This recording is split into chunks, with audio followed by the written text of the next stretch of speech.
ওনার তো 24 ঘন্টা ডিউটি, ওনাকে বাসা দেয়া হয়।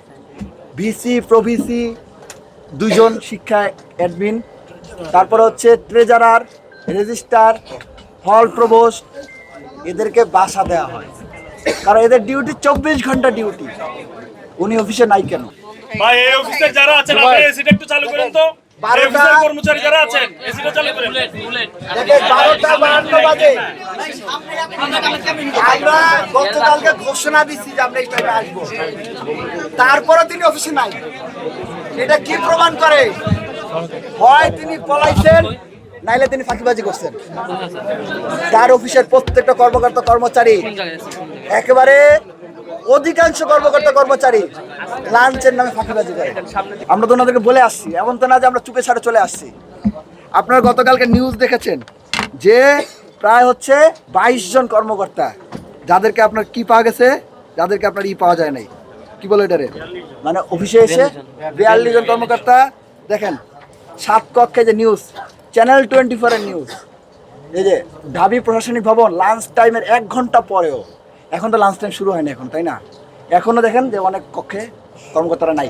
আচ্ছা দেখেন ঢাবি প্রশাসনিক ভবন লাঞ্চ টাইমে 1 ঘন্টা পরেও মাত্র 7টা কক্ষে 42 কর্মকর্তা অনুপস্থিত। 42, 7টা কক্ষে।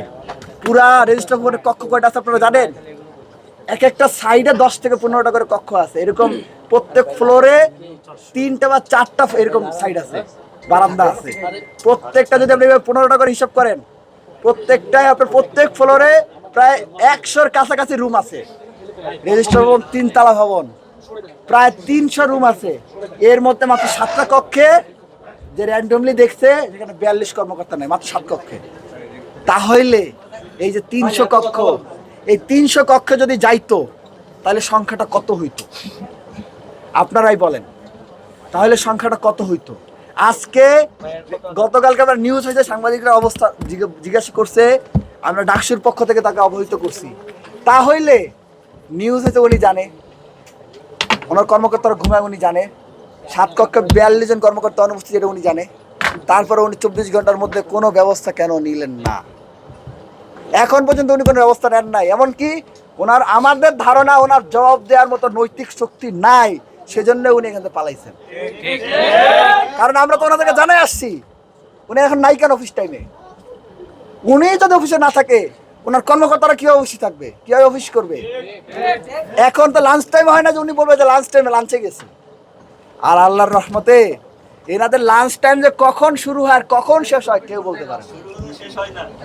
আপনি 12টায় আসবেন লাঞ্চে গেছে, 12:30টায় আসবেন লাঞ্চে গেছে, 2টায় আসবেন লাঞ্চে গেছে, 2:30টায় আসবেন লাঞ্চে গেছে, 3টায় আসবেন লাঞ্চে গেছে, 3:30টায় আসবেন, 3টায় এসে শুনবেন লাঞ্চে গেছে, 3:30টায় আসবেন, বলেন যে ওনার তো অফিস টাইম শেষ, উনি চলে গেছে বাসা। এই সার্কাস, এই সার্কাস বছরের পর বছর ধরে চলতেছে। আজকে রেজিস্ট্রার মহোদয় এখানে নাই। আমরা কি আমাদের দাবিটা ওনার শোনার যৌক্তিকতা ছিল না? ওনার উচিত ছিল কিনা আমাদের দাবিটা শোনা? আমরা কেন আসছি এরা শোনা? ওনার সেই নৈতিক শক্তিটা এখানে নাই। 7টা কক্ষে, মাত্র 7টা কক্ষে যদি 42 জন অনুপস্থিত থাকে, মাত্র 7টা কক্ষে, তাহলে কত সংখ্যক কর্মকর্তা অফিসের নয় ফাঁকিবাজি করতে, লাঞ্চের নয় ফাঁকিবাজি করতে। অনেক সময় লাঞ্চের